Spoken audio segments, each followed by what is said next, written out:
Sound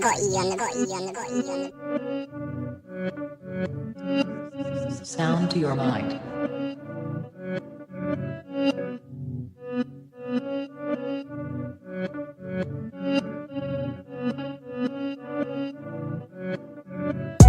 Breathe.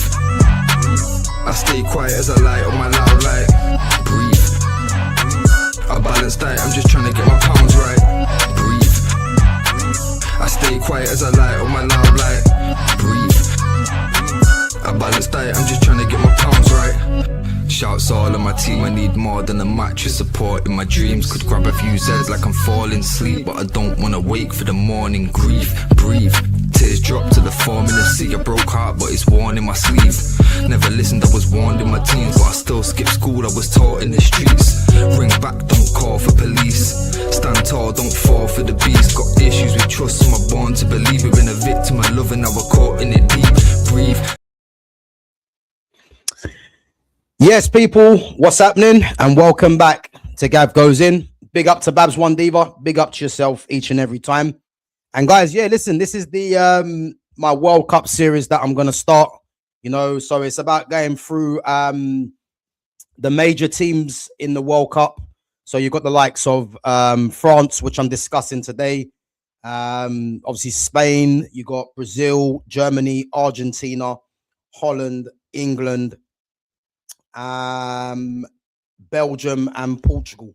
So yeah, they're all the teams that I'm going to be discussing. So again, a lot of these teams, I think all these teams now have all announced their squads for this summer's World Cup, obviously in America. So yeah, what I'm going to do, I'm going to go through each player that's been selected, and also what I'm going to do is go through the likely team that the respective managers are going to be picking in the opening game. And then I'll give you my team as well, which I would like to see. So yeah, it's a mixture of the team that I would like to see and the mixture of what I believe the managers are going to play in their opening game. So yeah, make sure you guys interact with me in the chat. Big up to Fitz, big up my guy each and every time.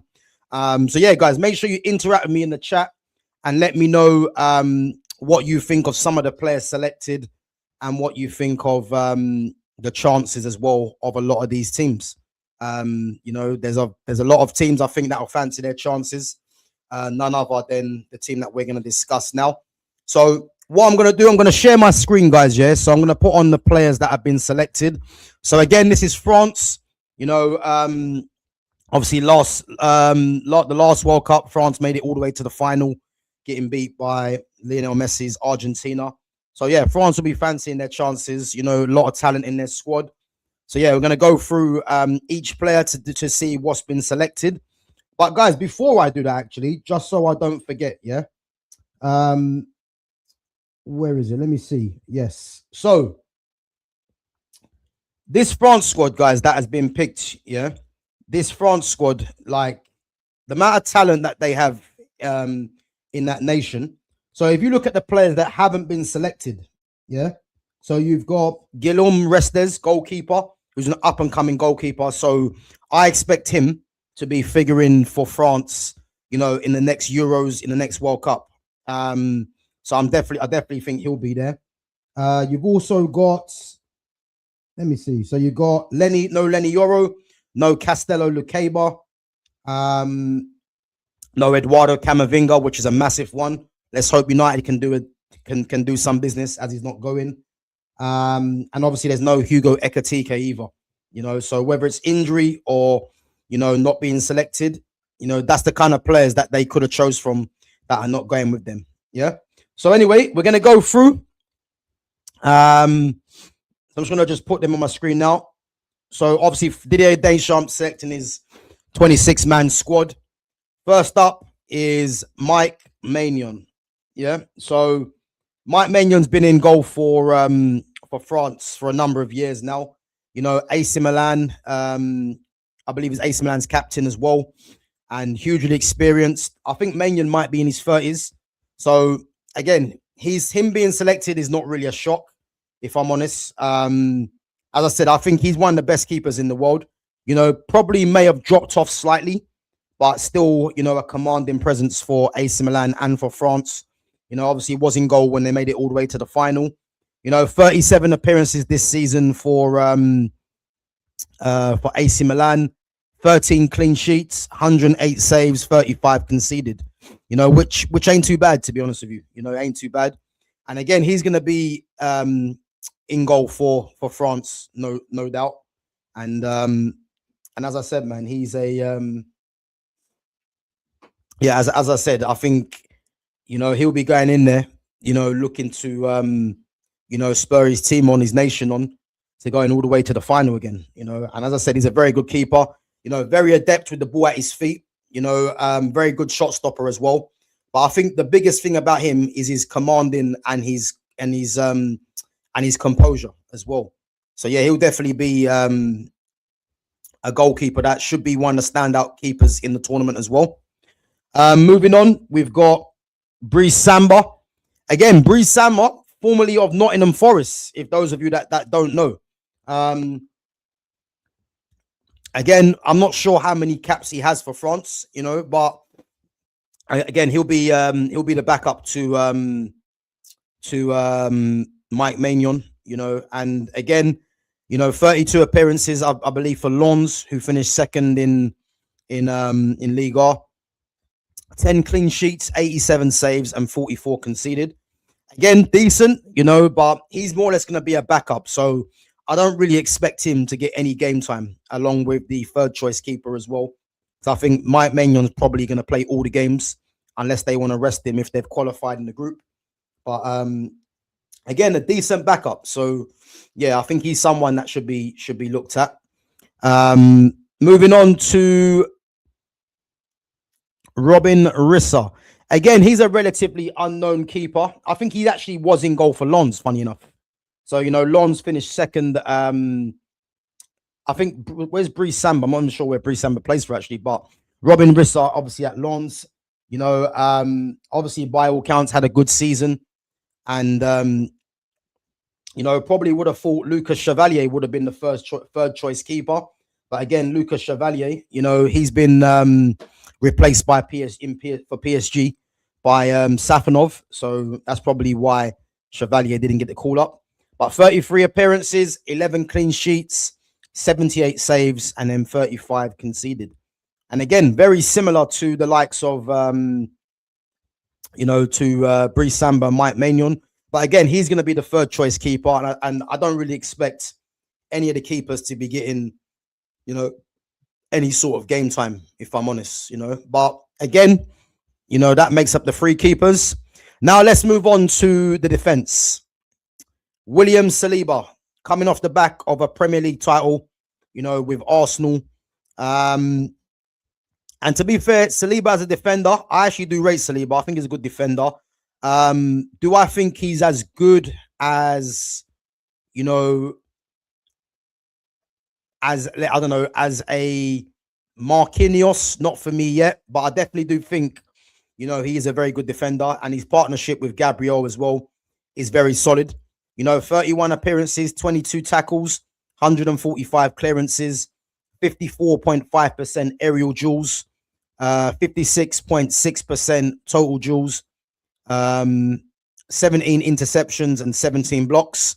Again, not a great season in terms of those numbers, but you'd have to say as a partnership with him and Gabriel, you know, it's probably on par.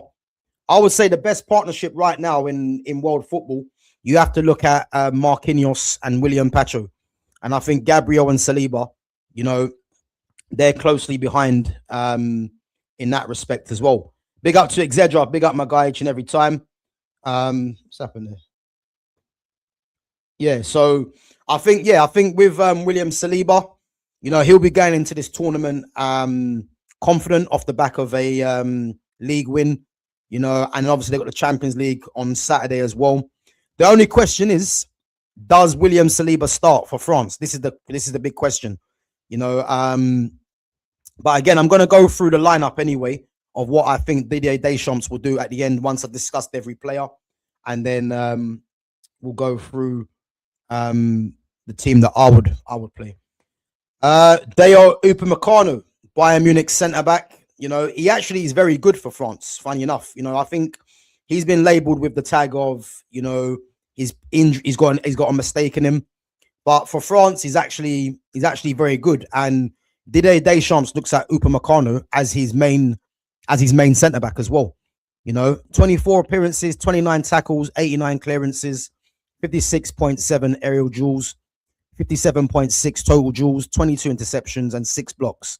So very similar to William Saliba. Again, experienced as well for France. Part of Bayern Munich's title winning side as well. And again, he'll be the main defender for France. So it's going to be more of a case of who's going to partner Upamecano. Is it going to be William Saliba or will it be this guy, Ibrahima Konate? I would say he had a decent season for Liverpool, but as a whole, Liverpool have been pretty poor this season. 36 appearances, 52 tackles, 187 clearances, 70.4% aerial duels. Again, it's not really a surprise that aerially he's more dominant than Upamecano and Saliba, as he's probably taller than both of them as well. 68.5% total duels, 29 interceptions, and 24 blocks. And again, coming off the back of a poor season, really, for Liverpool, could that be in Didier Deschamps' thinking when it comes to who he selects for, his centre-back pairing? Because as I said, he does rate Upamecano, and it's going to be who partners Upamecano, Moving on to Maxence Lacroix, Crystal Palace defender. Obviously got the Europa Conference League coming up as well. And to be honest with you, he's actually a very good defender. He's someone that, people wouldn't have thought he'd have been called up, but the fact that he's been given the nod ahead of, who else has missed out? I swear there's someone else that's missed out. You might look at Clement Longley, who's a left-footed centre-back, and the fact they've got one left-footed centre-back that can play left-back, I'm pretty surprised that they didn't go for two. But Lacroix's had a very good season for Crystal Palace, a solid defender. And again, I think he's earned his call-up, really. Do I think he starts for France in the World Cup? No, because there's other players that are ahead of him. But having him as an option, is not bad. 35 appearances for Crystal Palace, 28 tackles, 312 clearances, 68.1% aerial duels, 64.4% total duels, 10 interceptions, and 20 blocks. So again, decent showing from him. Again, he is Palace's main defender since Guehi departed. And the fact he's got himself into the France squad, he's fully deserved it, man. 100% deserved it. But again, he's going to be more backup to Upamecano, Saliba, and he's vying with Konate for me for a start. And then we move on to the last one. Again, Lucas Hernandez, he's a centre-back come left-back. Hasn't really figured as much for PSG this season. But again, he's more of a squad rotation option, someone that can play two positions. And in tournament football, you're going to need that. So 25 appearances, 14 tackles, 56 clearances, 59.3% aerial duels, 58.1% in total duels, 7 interceptions, and 10 blocks. So again, he's there for his versatility, really. Again, he's someone that's not going to start, but, having him as an option, left-footed as well, is smart, really. I thought they would have brought 2 left-footed centre-backs. But again, when you've got someone like him there that is versatile, it's not really that much of a problem, Let's go through some of the comments before we move on to the fullbacks. Yeah, guys, make sure you're smashing the like button on your way in. And as I said, if you've got any questions or any comments, then I will go through them as I finish discussing each player. Let's move on to the fullbacks. Jules Koundé. Now, Jules Koundé, for me, he's not a great footballer, but again, he's been the first choice right back for France for a little while now. Again, centre back by trade, but is more or less a bona fide right back now for club and country, especially at Barcelona. And he will start the first game as well. 30 appearances, 19 tackles, 100 clearances, 56.5% aerial duels, 54.5% total duels, 10 interceptions, and then 14 blocks. And again, I think he has picked up a couple of injuries as well this season. But come the first game, he'll definitely be in that back line for me when it comes to the France's opening game. And guys, who's France's opening game? Does anyone know who their opening game is in the World Cup? But again, he is reliable for France, and as I said, Didier Deschamps rates him, and he'll definitely start the first game. Moving on to Malo Gusto of Chelsea. Again, part of a team, a club that's had a very poor season. But Gusto's had some decent performances, and again, he'll be back up to Jules Koundé, or if France want to go a bit more attacking in certain games, they might throw him on or might start him.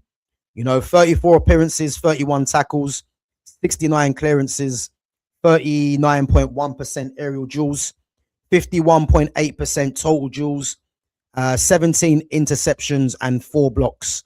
And again, I actually do think, Malo Gusto is actually a decent right back. Do I think he's one of the best? I don't. But I think when you look at his age, the profile of what he does, he's probably one of the better fullbacks out there. I don't think he has gone on to do what, a lot expected when he first came in. But again, the fact that he's been called up, shows that Deschamps does rate him. And again, he'll be back up to Koundé for me, but he might get game time depending on, the flow of the game. If France, if France are like drawing a game or losing a game, and they might want to go a bit more attacking. So that's where he comes into it. And then moving on to Theo Hernandez. Theo Hernandez, obviously playing in Saudi. For me, he was one of the best left backs in the world at AC Milan. He was, attacking fullback. Again, formerly of Real Madrid and of Atletico Madrid as well. And again, he'll be the first choice left back. And as I said, for so long, he's been France's #1 left back. Probably since the days of, I think if we're going back to like Patrice Evra, Evra, probably Clichy. He's been the first choice left back for a little bit now.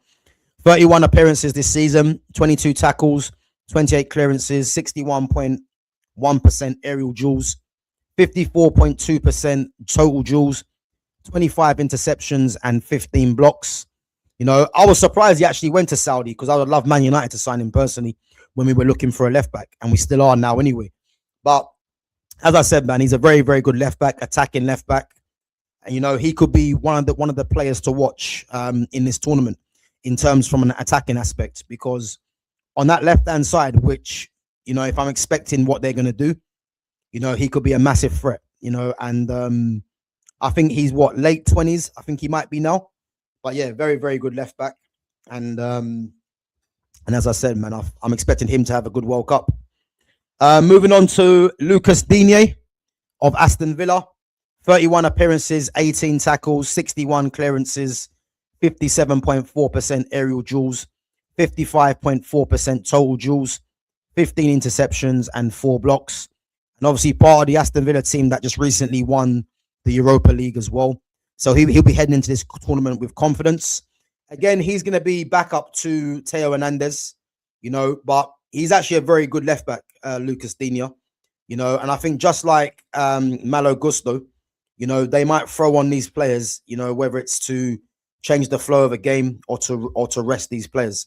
But again, Lucas Digne, man, late 20s as well, and yeah, he'll be a very good understudy for Theo Hernandez, you'd think, in this tournament. Because I think, Hernandez will be first choice, And then moving on to midfield, guys. Aurélien Tchouameni. Much talked about in the transfer window, or in the summer when that's coming up. If you look at his bust up with Federico Valverde, Deschamps is probably going to be looking at that, as, that a bit of aggression that he needs to add to this midfield come this tournament. And I think Tchouameni's 25 or 26, I can't remember.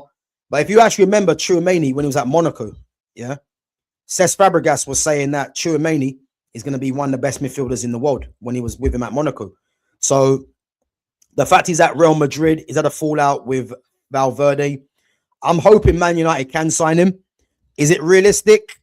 Only if Jose Mourinho decides that, he wants to move him on. I'm hopeful, but I'm not too sure. But he's a very good midfielder, man. One of the best midfielders for me in Europe, no doubt. 33 appearances, 0 assists, 1 goal, 39 tackles, 33% lost, 33 times lost possession, which is mad, really. 93.7% pass completion, 48.2% long ball.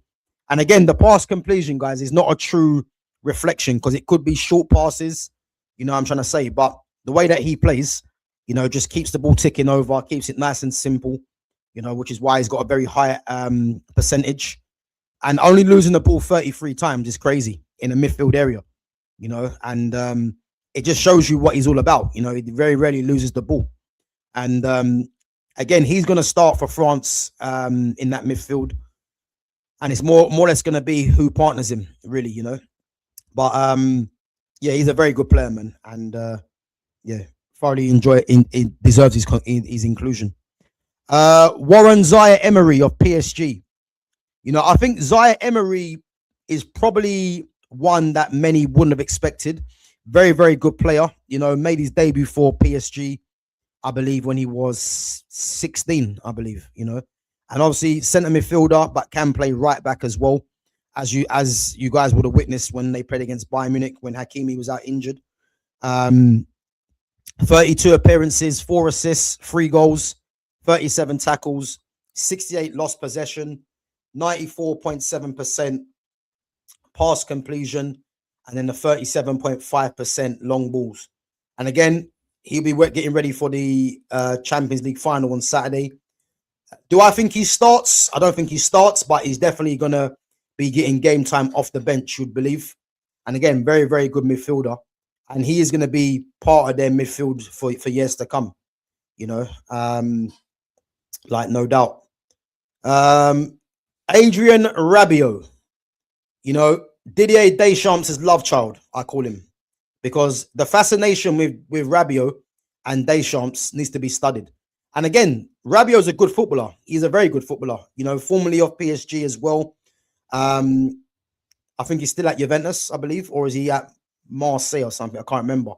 But he's a good midfielder, but he's the one more or less you would say, or maybe you could say Kone, or even Zaire-Emery has replaced Eduardo Camavinga. 29 appearances, 4 assists, 6 goals, 32 tackles, 62 times lost possession, 86.4% pass completion, and then 50% long ball. And as I said, I do like Rabiot, yeah. But I think Deschamps' fascination with him, is a bit odd. But he's a good midfielder. And I'll tell you this right now, yeah. Rabiot starts the first game of the tournament. No doubt. No doubt. I'm 100% certain he starts the first game. So, and again, he's going to start because of his experience and the fact that Deschamps loves him as well. So he's definitely going to start. Next player, N'Golo Kante. Obviously playing his trade in Saudi. 32 appearances, 1 assist, 4 goals, 44 tackles, 154 times lost possession, which is outrageous, really. 89.3% pass completion, and then a 55.3% long ball. And again, Kante, for his legs, for his experience, he's won a World Cup as well.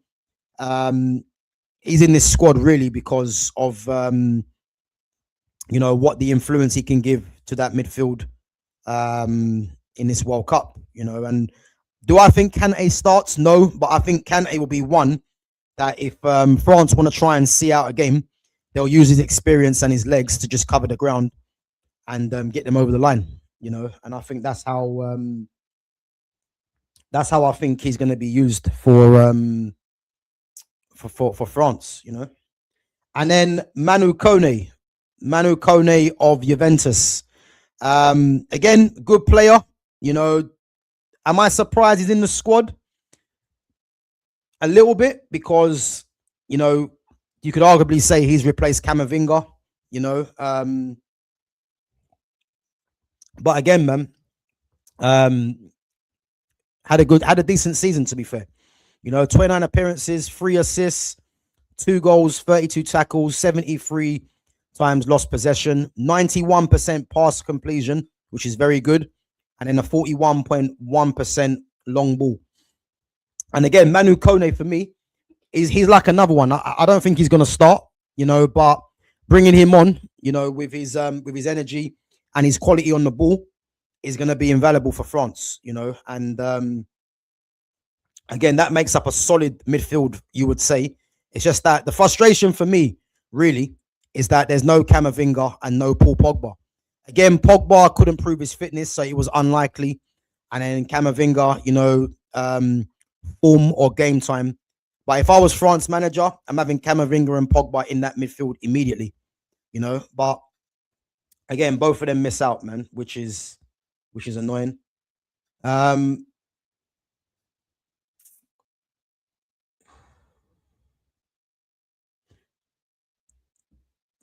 Yeah, my bad, guys. So anyway, let's move on to the forwards, and let's start off with none other than the France captain, one of the biggest names in world football, and obviously Real Madrid's Kylian Mbappe. Now, Kylian Mbappe, yeah, not only for France, because he's going to be a massive player for France, and if France do go on to win the World Cup, he's going to have a massive say, but he needs it for himself. And you remember when I touched on this before, yeah?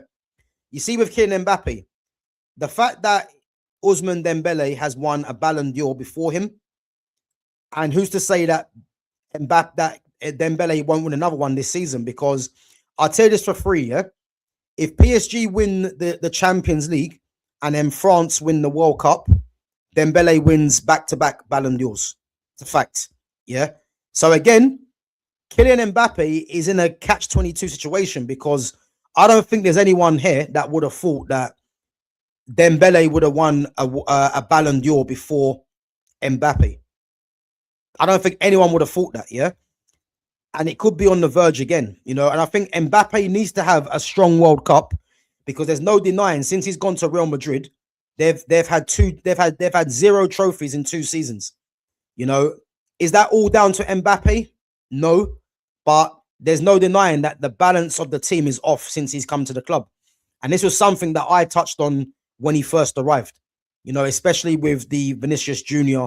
combination, because you got 2 players in their own right that think they're superstars, and something has to give. So he's primed for a big World Cup. In terms of his numbers, he's been consistent since he's gone to Real Madrid, and his numbers for France have been very good. And I think he's overtaken, hasn't he overtaken Henry or something like that now? I think, is it only Giroud that has more goals for France? I could be wrong, but again, he needs to have a strong World Cup, Mbappe. 31 appearances this season, 25 goals, 5 assists, 78 dribbles, 140 lost possession, 270 touches in the opposition box, 56.6% shot accuracy, 22.1% shot conversion, 87.9% pass completion. And again, his shot conversion is pretty low, man. I thought his shot conversion would be a lot higher. But as I said, Mbappe, he'll be spearheading the team. And I think what's going to be interesting is to see where Didier Deschamps plays him. And this is why after I've gone through every player, I'm going to do the team that I think Deschamps plays, and I'll do the team that I'll play. Yeah. But he needs to have a good World Cup, Mbappe, because I think there's slight question marks over Mbappe, definitely from Real Madrid fans, and I think general fans as well. Because he's what, 20? Is he 26 or 27 now, Mbappe? So he's in the prime of his career right now. And to think that he's had not one Ballon d'Or when everyone was saying he's definitely going to win one, he needs to have a big World Cup. But even that, as I said, if PSG win the Champions League, or even if they don't win the Champions League, Dembele could still win back-to-back Ballon d'Ors anyway. So, yeah, Mbappe's, he needs to spearhead his team, man. And then moving on to the guy we just mentioned, Ousmane Dembele. You know, the current Ballon d'Or at the moment, you know, Champions League final on a Saturday. Hasn't been that prolific as he was the previous season, you know, but has been instrumental for France. I mean, for PSG in this Champions League run. You know, he's got that mad record as well, yeah, for PSG. I think he won Player of the Season, but didn't he only make something like 9 starts or something like that, which is madness, you know. And he suffered a slight injury as well, but he should be back fit. But yeah, he's gonna have a massive say, I believe, in the Champions League final and in the World Cup for France, you know.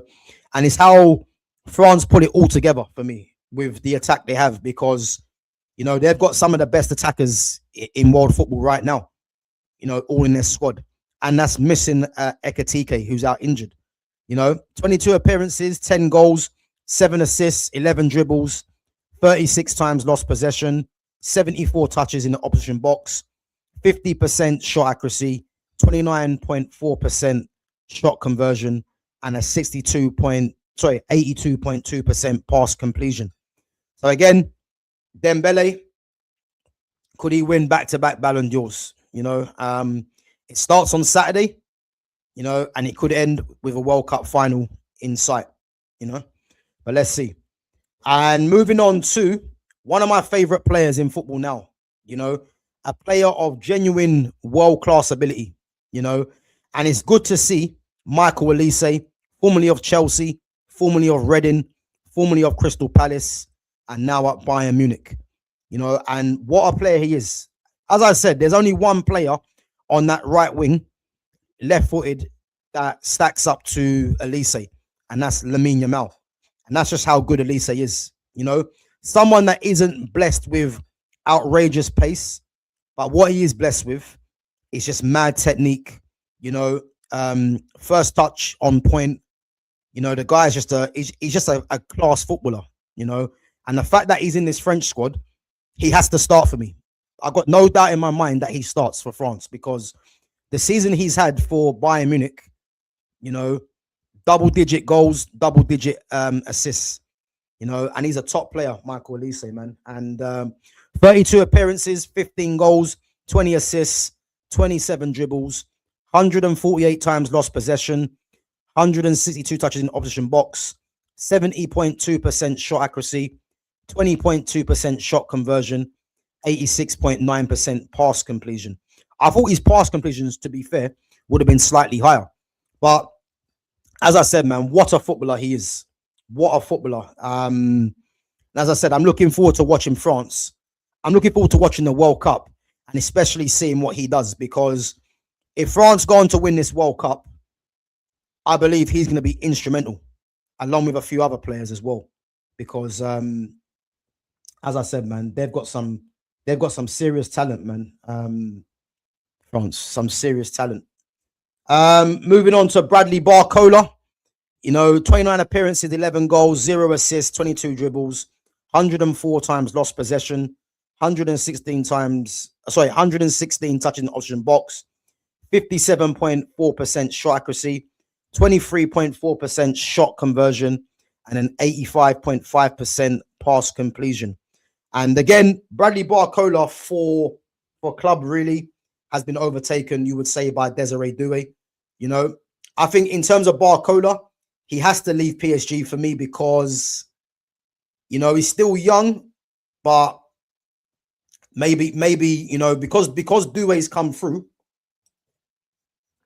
you know, Barcola really has become fourth choice. You know, he has good pace. You know, he's probably better as an impact sub, I would say.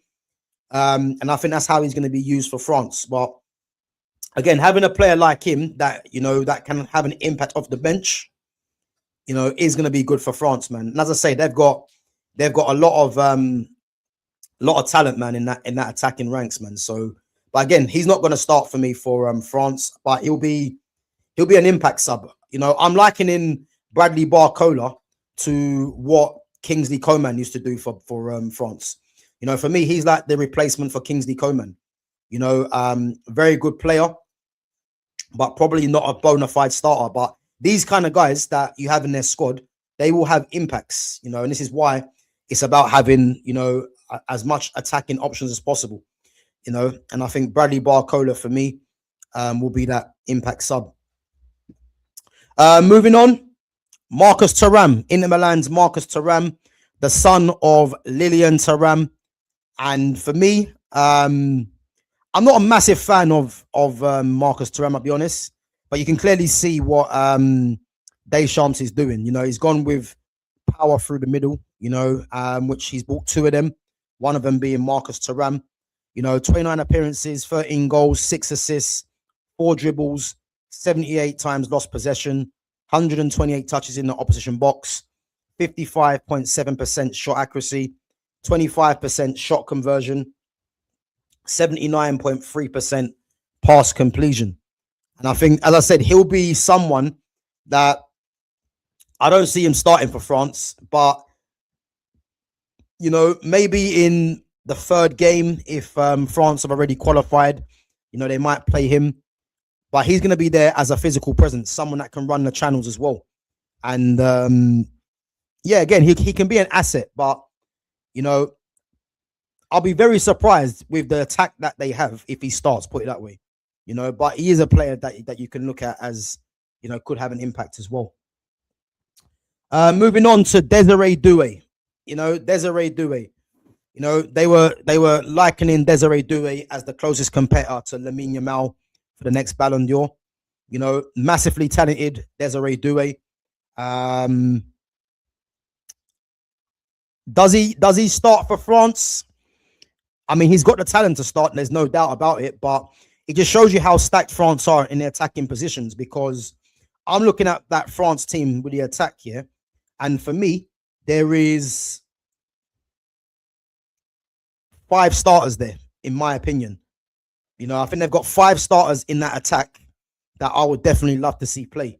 So someone's going to miss out. And I think Doué doesn't start, not because he's not good enough, but because of the amount of players that France can choose from in them attacking areas. Obviously he can play right, left, as a false 9 as well. And again, I think he's 19 or 20. And having someone like him in the squad, someone that's, one of the best young players in the game right now, is massive. 31 appearances, 5 goals, 5 assists, 44 dribbles, 123 lost possession, 83 touches in the opposition box, 58.6% shot accuracy, 17.2% shot conversion, and an 86.1% pass completion. And again, he'll be looking forward to the Champions League final on Saturday, where he's definitely going to start for me with Kvaratskhelia and Dembele if they're all fit. And again, who knows, man? If he puts in a strong showing in the Champions League final, that could get him over the edge to get a start for France in the first game. But having him as part of the squad, just shows you how talented that France are. Moving on to Ryan Cherki, a player for me that is what you call a proper number 10,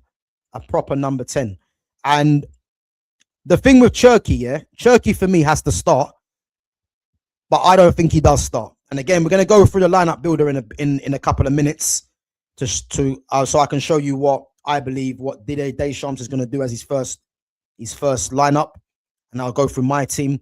But this guy is just mad talented. 33 appearances in his debut season, 4 goals, 12 assists, 104 dribbles, 94 lost possession, 145 touches in the opposition box, 45.1% shot accuracy, 12.9% shot conversion, 86.7% pass completion.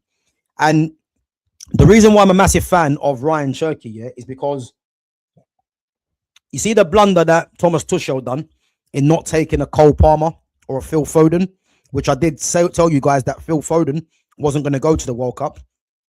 You see why I like this guy, because if you look at international football, is about individuals. It's about moments. Who can make something happen in a split second? And this guy has it in abundance. If the game's tight at 0-0, this is the kind of player you want on the pitch. Someone like Elise as well. They can just turn the game on its head. And although I don't think he starts for France in the first game, I'm sure he's going to have an impact in one way or another off the bench. Because a player this talented, You know, you can't keep him down for too long, man.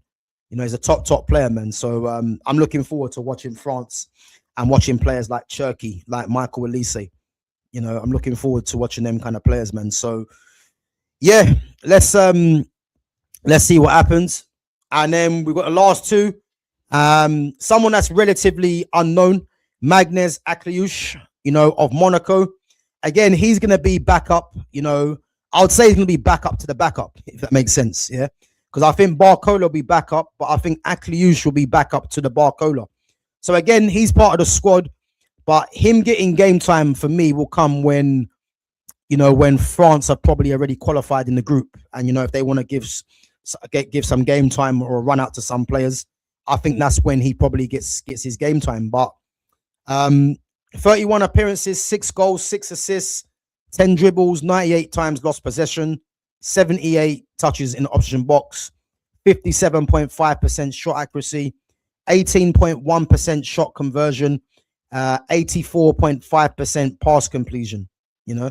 And as I said, he's someone that might have been a surprise to many, you know, that he's been called up, you know, at the expense of probably other players. But another player, man, that's massively talented. And I just wonder whether he gets a move this summer from Monaco. You know, if he does stay in France, you know, could a PSG, you know, look at him? You never know, but it's unlikely. But he's a very good player, you know. And as I said, yeah, he's someone that's going to be, you know, part of the squad, but won't start too many games for me. And then we move on to the last player, which is Jean-Philippe Mateta. So 32 appearances for Mateta this season, 12 goals, 0 assists, 14 dribbles, 104 times lost possession, 88 touches in the opposition box, 56.3% shot accuracy, 21.8% shot conversion, and then 67.8% pass completion. Now, again, Mateta's probably been called up because Ekatike is obviously out injured. But that's not taking it away from Mateta, because Mateta is a very good striker, you know. The question for him will be, is he behind Marcus Thuram? Because Marcus Thuram and Mateta are the two, you would say, target men strikers, you know, if France, Didier Deschamps, wants to go a different way, you know. But again, man, that squad there, you know, because those 9 attackers that France have got, all of them offer something different, you know. And you'd probably say, as a quartet, that's the strongest 9 in the World Cup for me as an attack. You know, I think that will take some beating, that attack there, you know. As I said, I think he's going to be more or less as a rotation, but it depends to see, is he going to be Thuram or Mateta that gets off the bench first, you know. So yeah, guys, that's all the players from that's been called up for France, you know. Big up to Lumi Rain as well. Big up yourself each and every time. Let's go through some of the comments before I go on to the lineup builder. So Exedra says, I want to see Brazil. I want Brazil to win. Yeah, listen, my team's France. My team's always been France. You know what I'm trying to say?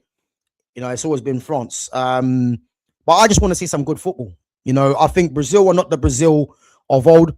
I would love Brazil to win it for Neymar. You know, so Neymar can end his international career on a high. But it's going to be difficult, man. There's going to be a lot of teams there that will fancy their chances, you know. But I wouldn't rule out the South American sides, put it that way. You know, because when it comes to World Cups, you know, these guys often always show up, you know.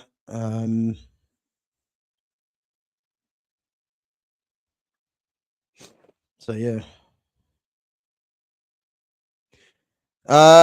Who would Big Up Fitz says, who would you have taken out of the team to accommodate Kama and Pogba? So for me, I would have taken out Adrian Rabiot and Manu Kone. I would say, yeah. Let me go through the midfield. So I would have taken out. Yeah, Manu Kone and Adrian Rabiot would have come out for me. So I would have had Kante as the legs as an impact sub. Chouameni, Zaire Emery, Camavinga, and Pogba for me. That's what I would have done. Right, guys, I'm going to put the builder up now. So I'm going to go through my lineup. I'm going to go through Deschamps, what I think he's going to do. And then I'm going to go through the lineup that I would do. Yeah. So just bear me 1 minute. So I'll just put this on now.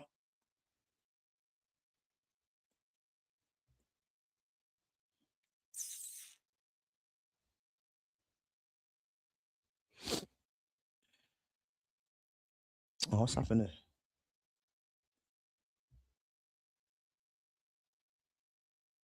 Just bear me 1 minute, guys.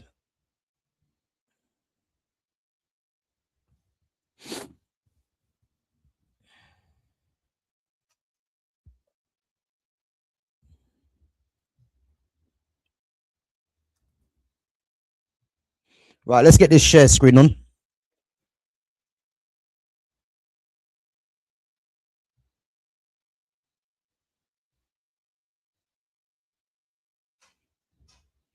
Right, so France's World Cup squad 11. So how I think he's going to go.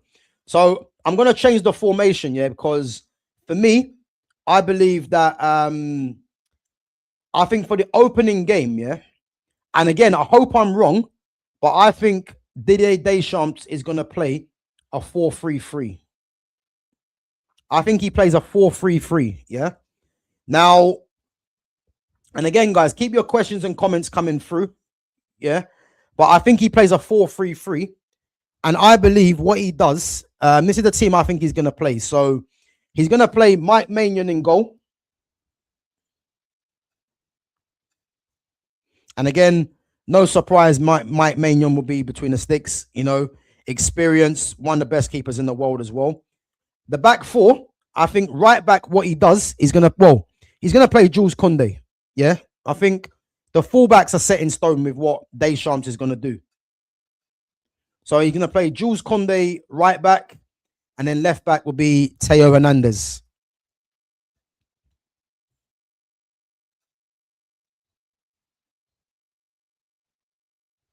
Okay, and then I'm going to put in the centre back, which is what he's going to do, and that's going to be Deo Upamecano.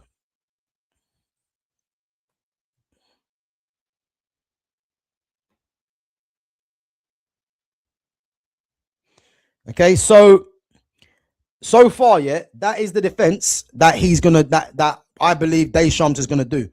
Theo Hernandez left back, Jules Koundé right back, Deo Upamecano at centre back. Now, the right-sided centre back is gonna be crucial, yeah, because as we know with Didier Deschamps, yeah, he doesn't particularly like, well, I say particularly like, yeah, but he doesn't play William Saliba all the time, yeah. So you're looking at between Saliba and you're looking at Ibrahima Konate, yeah. Now, Lacroix obviously will be back up. Lucas Hernandez, the same thing, yeah. Who do I think he plays alongside Upamecano? For me, I would play Saliba, yeah, but I just got a feeling he might play Konate. He might play Konate, and again, it's going to depend on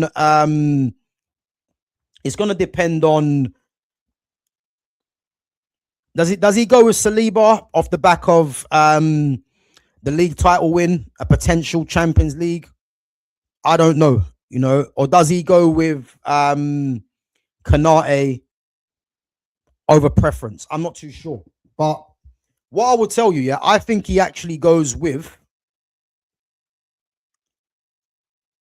I think he might go with Saliba. And I think he goes with Saliba because of the Premier League win. You know, but again, I could be wrong. You know, and looking at that defense there, it's actually quite a decent defense. You know, it's a decent defense with Mike Maignan in goal. So I think that's how he lines up. And to be fair, my team would more or less look like that as well. I think that will be the first choice fullback, the first choice defense and goalkeeper. You know, I was thinking Malo Gusto or Jules Koundé. You know, because I like to see attacking fullbacks. You know, but I think Koundé's probably will get the nod. So then we're moving on to the midfield. This is what I believe he's going to do in the midfield. Yeah. So I believe he's going to do this.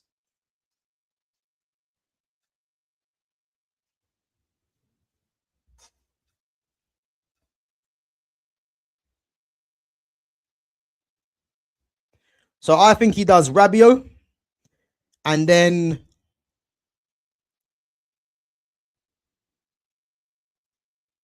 guys, don't be surprised if he does this, yeah? In his first game.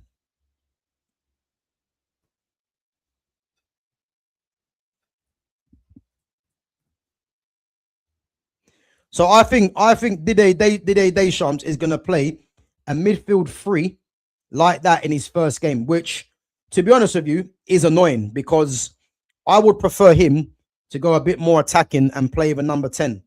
But the thing is, I actually think here that he's gonna play a midfield three like that, you know, and then the attack, which is going to be key as well, because I think let me just get rid of this guy because he's annoying. Right. So yeah.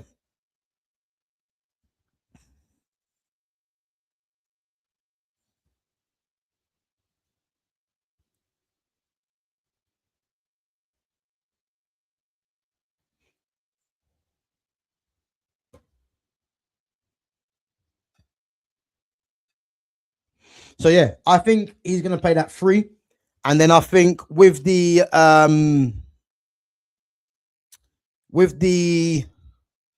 attack, I think he goes with. This is going to be interesting, yeah. But I think he goes with Elise on the right. Now, this is interesting. I think he does this.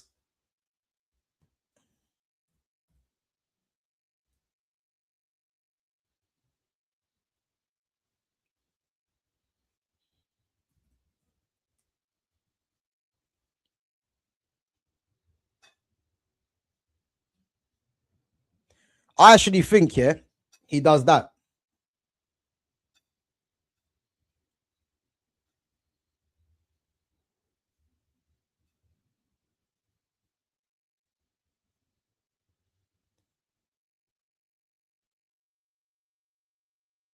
Yeah, so I actually think, yeah, that he does this.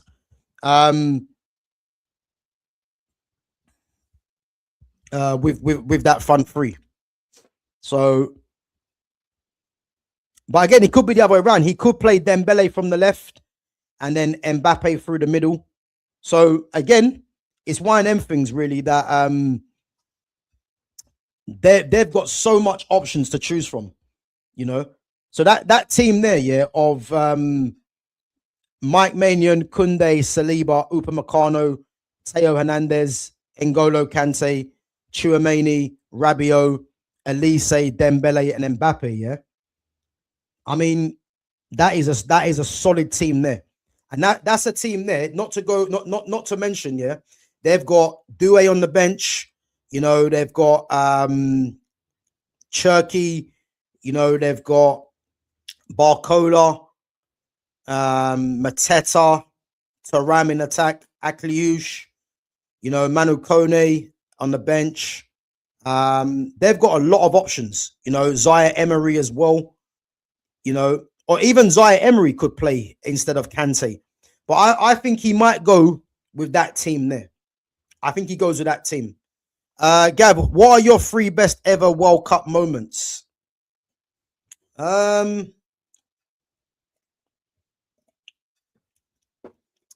To be honest with you, off the top of my head, I can't actually remember. Yeah, but one that will stick. Well, one of them's the Roberto Baggio penalty miss, because Baggio was one of the best players in the world, man. And that penalty miss was crazy, to be fair. The Michael Owen goal against Argentina was mad. There's been so many, man. Like it'd be unfair for me to just say now without actually thinking properly, because you can look at the Messi winning the World Cup, Iniesta, the ball from Fabregas to Iniesta. You know what I'm trying to say? So you can look at all these things really. But yeah, no, it'll be unjust really to say what one it is. Saliba is elite. He'll be straight in. Yeah, but again, like it's not about whether Saliba will be straight in. You have to think of what Didier Deschamps does. Because if you know anything about Deschamps doesn't really play Saliba as much. This is why I'm saying, yeah, it's between Konate and Saliba that starts alongside Upamecano.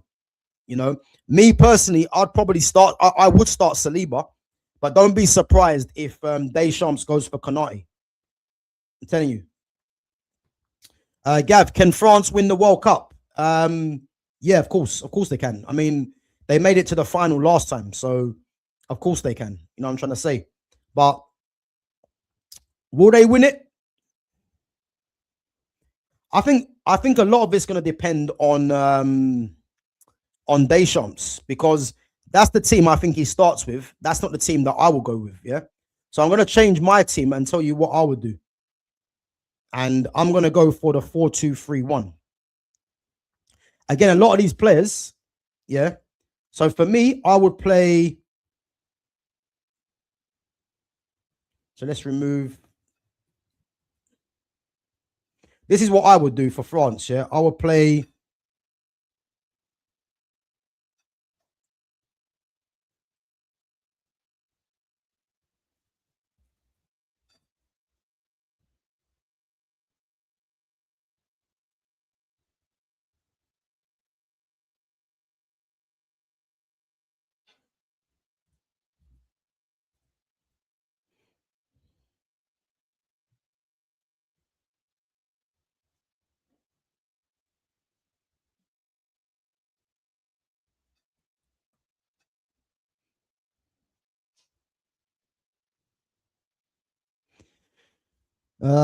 So let's see. So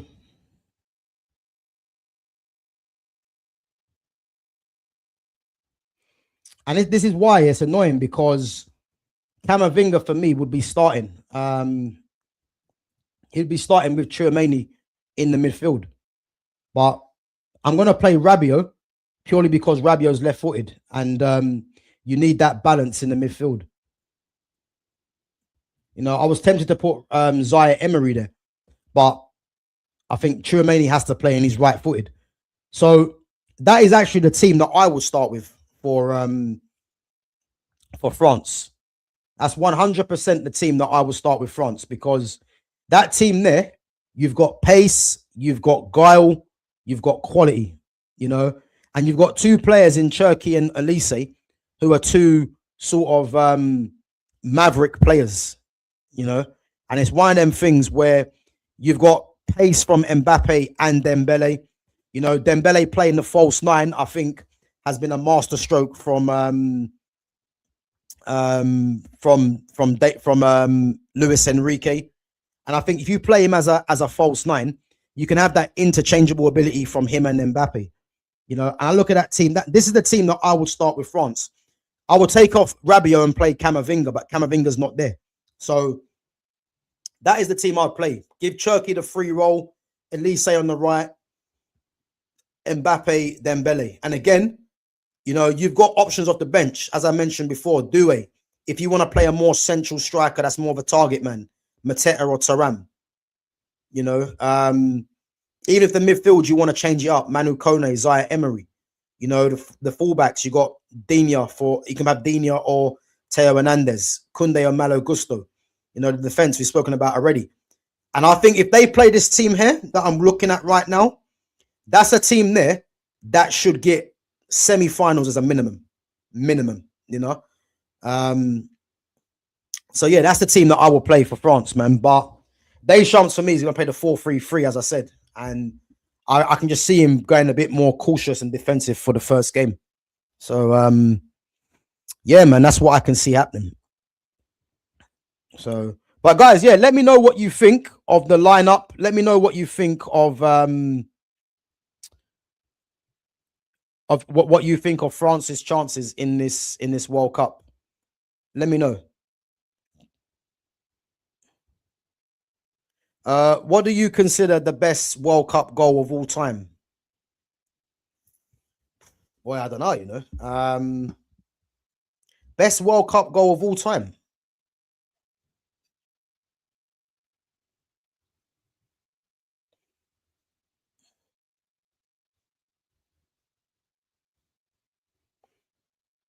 Best World Cup goal of all time.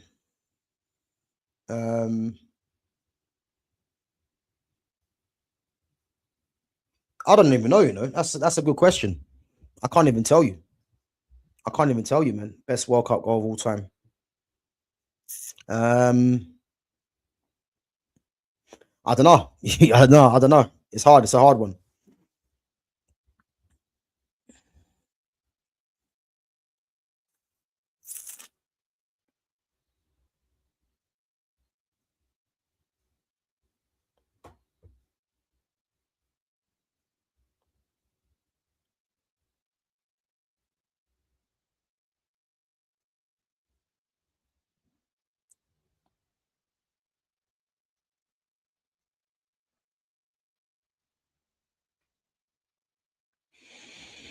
Guys, let me know what you think of France's chances or of their squad. I just see the Holland one's been done as well.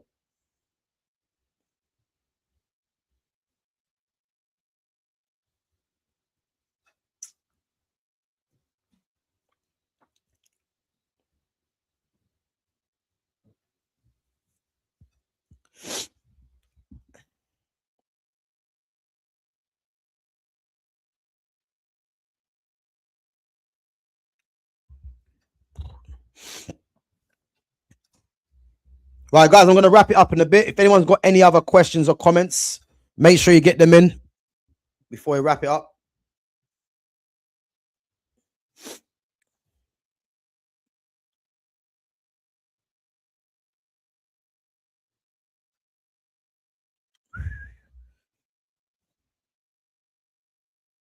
So still think it's Spain or France to win, to be honest. Yeah, I think they're definitely the favourites. You know, they're definitely the favourites.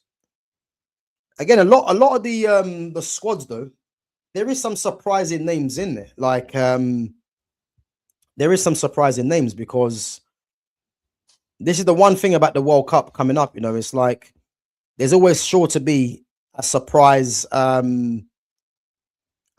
player missing out. You know, and I think I look at the Spain squad.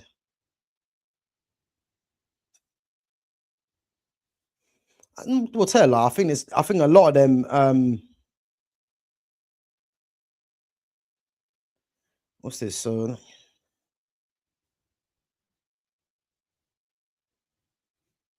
yeah. So I think with a lot of these, like the Spain squad. You know, I mean, I'm trying to think who Spain have left out actually.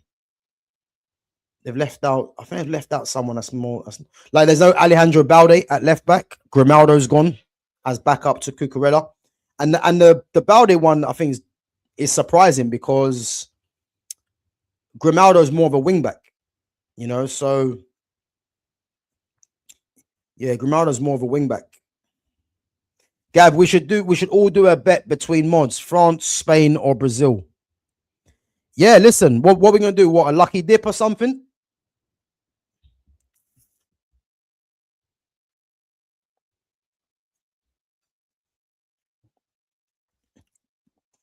I'll be very surprised, yeah, if it's not one of them three teams that win it. If I'm honest, I think Brazil. You know, I'm hoping Neymar can do something for his last World Cup. You know, Argentina, obviously Messi. Well, Messi's already got his World Cup, but let's see in it. Um,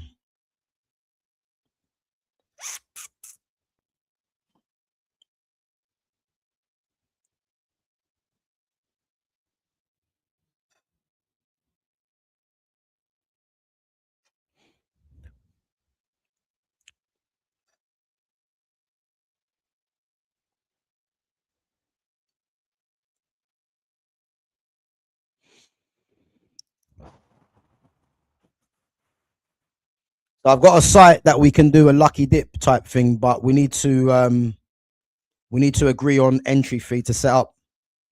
Yeah, listen, Fitz, man, that's something we can definitely do, man. That's something we can definitely do. Um, that's something we can definitely do. Yeah, what we'll do, we'll try and get that sorted out, and then we can put that into the chat as well. Whoever wants to take part. But yeah, bro, we'll discuss that anyway. I hope Portugal win it for Ronaldo. I hear it. I'm guessing you're a Ronaldo fan, but I think the biggest problem for Portugal, yeah, in this World Cup is if they start Ronaldo. Because I'll tell you this now: if Ronaldo starts the majority of the games, they're not doing anything. They're not. They won't do anything. So that's where it's going to be interesting. You know, because they can't go into this tournament thinking that if Ronaldo's going to spearhead their attack, they're going to be doing much. It's not going to happen. It's not going to happen.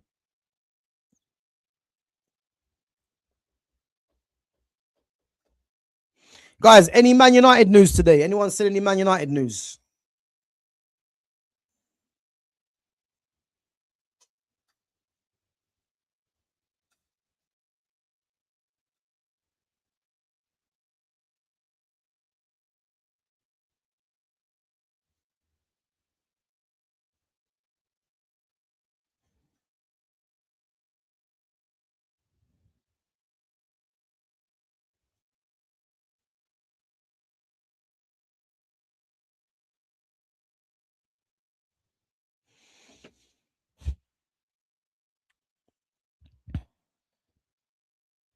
Big up, Gav. I enjoyed your vids on the Spurs Academy.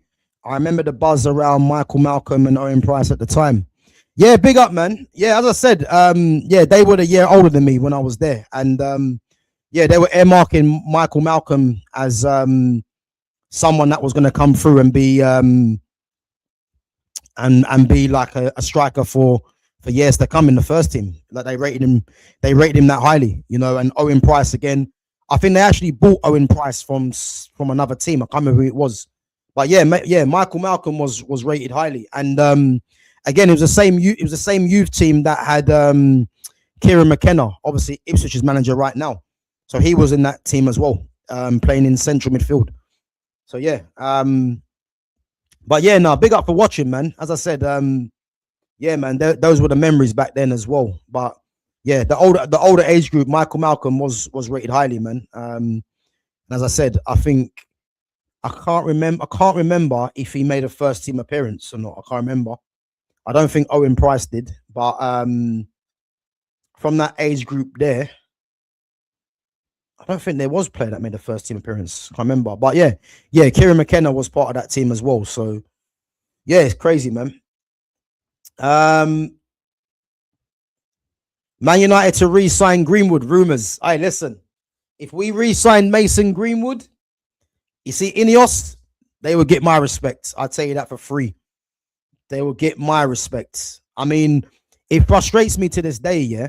And if we're putting all the other stuff to the side, it frustrates me to this day that we had a player that was genuinely going to be a world-class player, and he's not at our club anymore. So that is frustrating. You know what I mean? I mean, if we're just focusing on the football side itself, you know, then he should definitely be at Manchester United, man. So yeah, it's frustrating that Mason Greenwood's not at United no more, but it is what it is. But do I see it happening? No. But let's see in it. Apparently, we're favourites to take Greenwood. Guys, anyone got this news? If you have got this news, put it in the chat. Because if this is true, then again, I've not heard it, but if it is true, that'll be something, man. I can't see it happening though, anyway.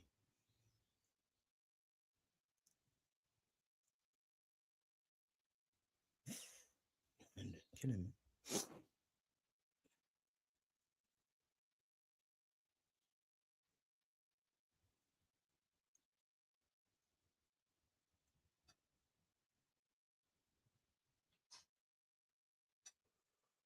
Ooh.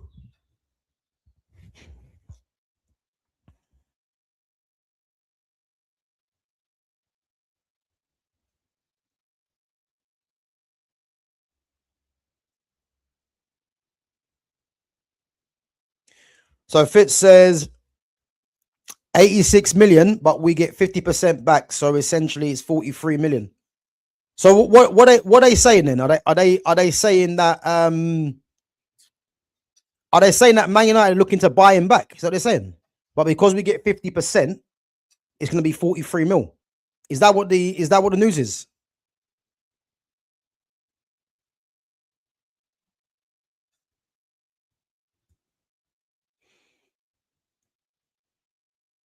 I think he definitely does leave Marseille, but yeah.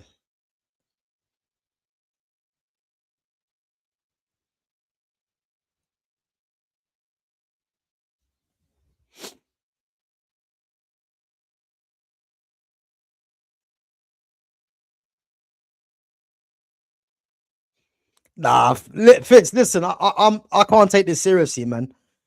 I can't take this seriously. Let me check it myself because there's no way that I'm believing we're gonna get Greenwood back. Because if we got Mason Greenwood back here, that would have to be one of the signings of the summer. Let me see this. I gotta see this for myself.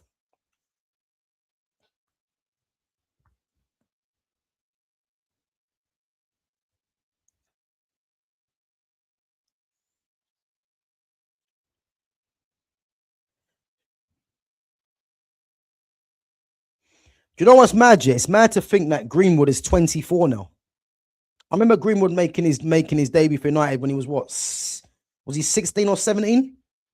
And he's 24 now. That is crazy, man. Time flies, isn't it?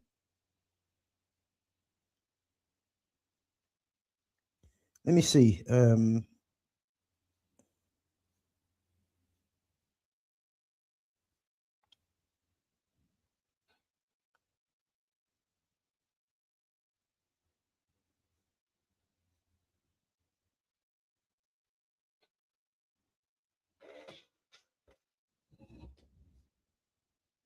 So what I'm reading now, it says Man United do not intend to re-sign Mason Greenwood, but they are positioned to secure a substantial multi-million pound windfall from his upcoming transfer away from Marseille. Reports linking Man United with a sensational 86 million, which is 100 million euro bid to bring the 24-year-old back to Old Trafford have been dismissed as speculative. Instead, the club's primary involvement centers entirely around a massive 40 to 50% sell-on clause embedded in his contract. So, guys, there you have it. I just read it, and they're saying it's been dismissed as speculative. So it's unfortunate, man, but I never took it seriously anyway because yeah, I just think there'll be too much noise around it. Greenwood's age is an issue. I don't know how Greenwood's age is an issue. Like, that's nonsense. He's 24. What are we doing there? Big up to Carl Slim Blue. Carl, listen, big up yourself, man. I'm trying to think here. How do you know all these players? Because yeah, Simon Dawkins was the year younger than me at Tottenham, and again he was rated highly by the club as well. So yeah, that's mad. Who else did they have at that time? Who else did they have? I think they had someone else there as well. But yeah, Simon Dawkins was rated highly by them. That's mad. You know that, boy. How do you know all this anyway? It's crazy. Yeah, he went to MLS. Yeah, 100. He did. But yeah, they rated him. They rated him as well. And there was I'm pretty sure there was someone else that they actually liked as well at the time. But as I said, from that, the only players from the older age group. Oh, you're 46, yeah. Okay, big up, man, big up. So yeah, the only players from so that means you might know Jamie Slabber, Mark Yates. I think they all played for the first team at one stage. The only ones that from the older age group, the younger age group, and my age group, the only ones that made a senior appearance was obviously Jamie O'Hara, Phil Eiffel, and I believe that was it. I think that was it. Yeah, I believe that was it. But big up, man, big up.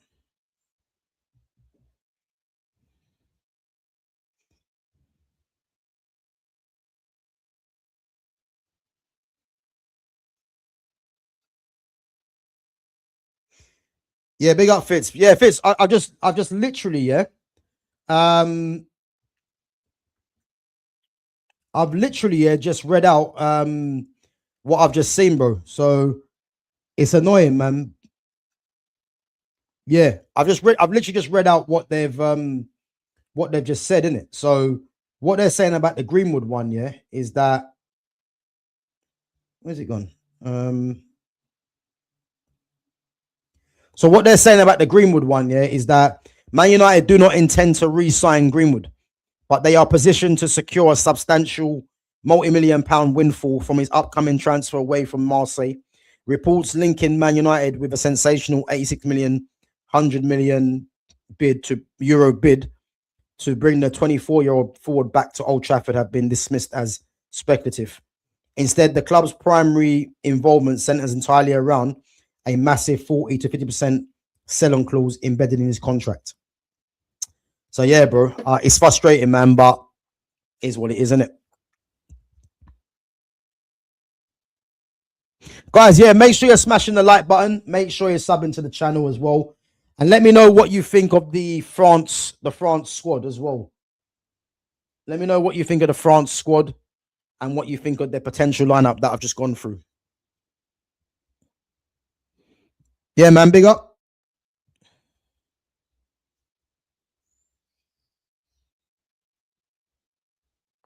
I'm going to remain cautious on the Mason Greenwood one. I'll be honest. I can't see it happening. If it did happen, as I said, that'll be one of the signs of the summer, man, for me. So let's see.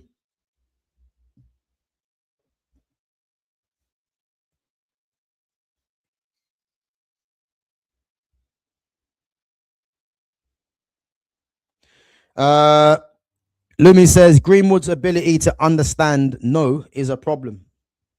Yeah, all right. All right. You'd be dying for a player like that.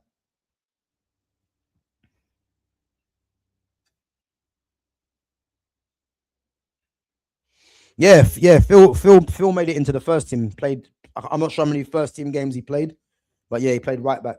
Mbappe,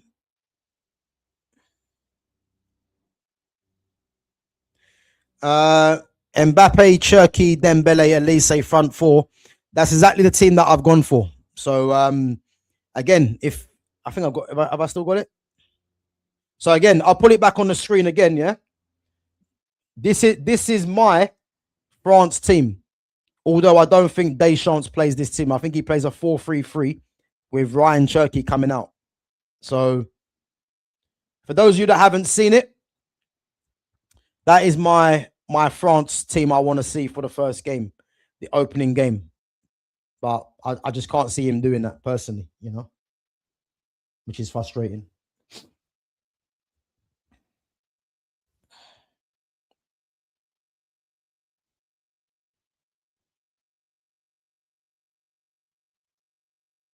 Yeah, I hear it, man. This is exactly what I'm saying. I'm just hoping that, you know, teams can just ignore that, you know, but wait and see it. Guys, what do you guys think of this Anthony Gordon stuff? Barcelona wanting Anthony Gordon.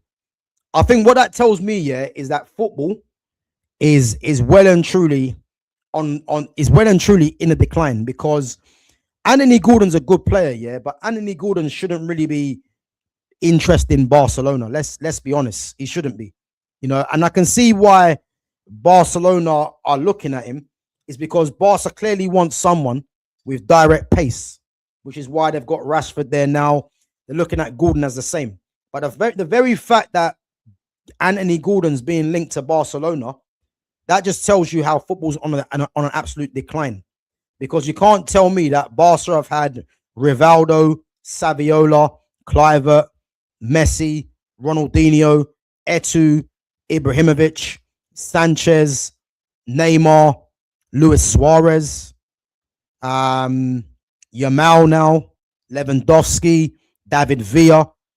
There's probably a couple of players I've actually forgotten. Yeah, you cannot tell me that what Barcelona have had those players, and all of a sudden now they want Anthony Gordon. Tell me football's not in the gutter. Tell me it's not, because that don't make any sense to me. But again, I can see why they want him, because he's got pace. So they're probably looking for a pace outlet, because if you actually remember, their target was Nico Williams, so, but it's crazy, isn't it? It's absolutely crazy.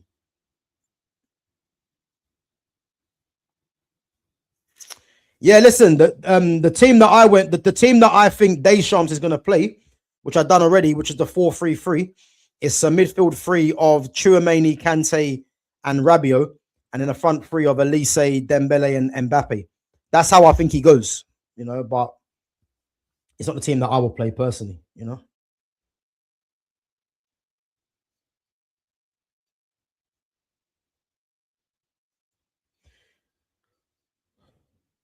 Yeah, Gordon's not of that standard. He's not. He 100% isn't of that standard, which just tells you how football's declined, because Barcelona would never be looking at a player like that. They wouldn't be. And again, that's not saying Gordon's rubbish, because he's not rubbish, but he's not Barcelona, Real Madrid, Bayern Munich standard. He's not. He just got direct pace. You know what I mean? But yeah, it's a scary thing we're in at the moment. But guys, we're gonna wrap it up anyway. Obviously the series of the World Cup teams, so France today. Tomorrow I'm gonna be back. It might be an evening one, but as always, keep an eye on the notifications to see when I go live. So again, it's a little series I'm doing up until the World Cup. All the major teams, their players picked, and the potential lineups. So tomorrow is going to be, I think it's Belgium, I believe.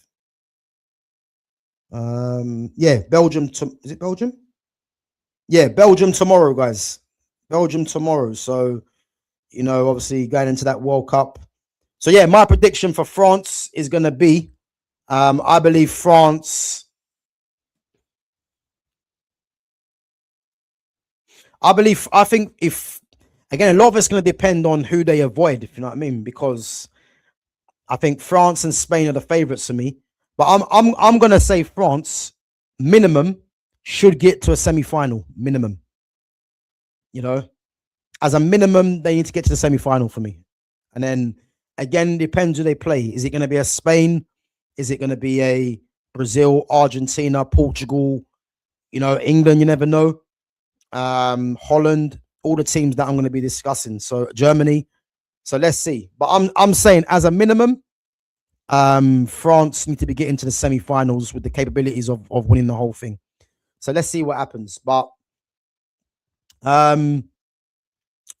yeah, listen, man, it's the World Cup series I'm doing. So I'm doing all the major teams in the World Cup. So as I said, it's on a playlist. So if you just missed this one, again, make sure you go back and watch it. So I've literally just discussed all the players that have been called up, and I've gone through the likely team selections as well from Didier Deschamps and for the opening game, and I've gone through the selection that I would do as well. So yeah, give that a check. It's under the playlist, World Cup major teams 11. So yeah, make sure you give that a watch and let me know. But guys, other than that, I'll be back tomorrow. As I said, should be in the evening. If I'm earlier, then just keep an eye on the schedule. The England one will be next week, I believe. Yeah, next week, Monday. I think I'm doing the England one next Monday. So yeah, make sure you guys stay tuned. It's gonna be interesting. Obviously, World Cup is fast approaching. And yeah, let me know in the comments what you think, guys. Big up to yourselves each and every time. Smash the like button on the way out. Make sure you sub to the channel if you're new. Make sure you share the channel. Make sure you hype the channel as well. And yeah, guys, I'll catch you guys tomorrow for the Belgian one. Take it easy.